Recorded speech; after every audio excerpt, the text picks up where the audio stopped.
there's a lot of admin because it can get when you're working with different countries, you have to be very organized.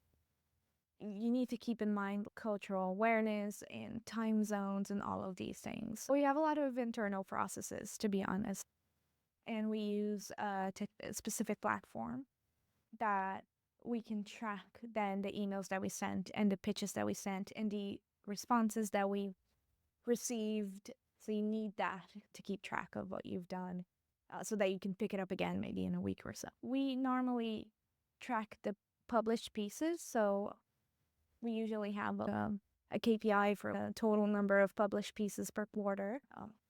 After the article is published, we can track audience numbers and engagement numbers and that kind of thing that we keep an eye on. PR is a subjective thing. It's very difficult to measure in terms of return on investment, where a lot of clients would ask, how do I know that this is worth it?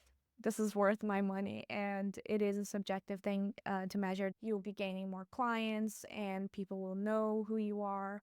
And that only helps you do more business, essentially. And then if you look at audience numbers and engagement numbers from each website, then you can have an idea of how much visibility you got on the back of certain published pieces. It's different if you're talking about a large company that is very well known, then they would be talking about reputation management because there's going to be news about them out there. People will be talking about them, so they have to manage that reputation, right? But at Clear Story, we work with startups that don't necessarily have a reputation yet.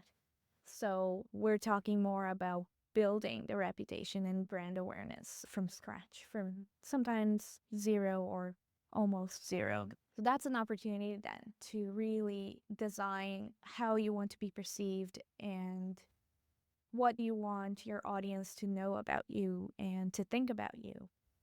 All your messaging, all your communication, all your content is going to follow that specific positioning strategy.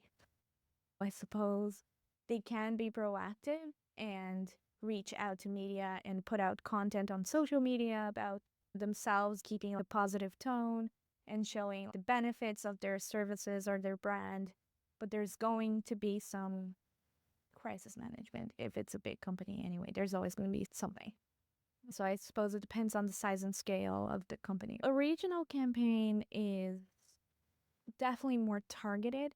You have to really understand the region or the country or the city or whatever it is. But say if you're looking at Ireland, west of Ireland, you have to really target your content and make sure that it fits the cultural aspects of west of Ireland, let's say. And then you have to localize and adapt that if you're working with different regions. So it could be a different approach. For example, I had a client that was targeting Southeast Asia, but there's obviously a lot of countries in Southeast Asia. I had to do one approach for Singapore and a different approach for the Philippines. And then they also wanted to target Japan, which was completely different. You have to adapt to each region. Otherwise, it's not a one size fit all. You really have to localize it.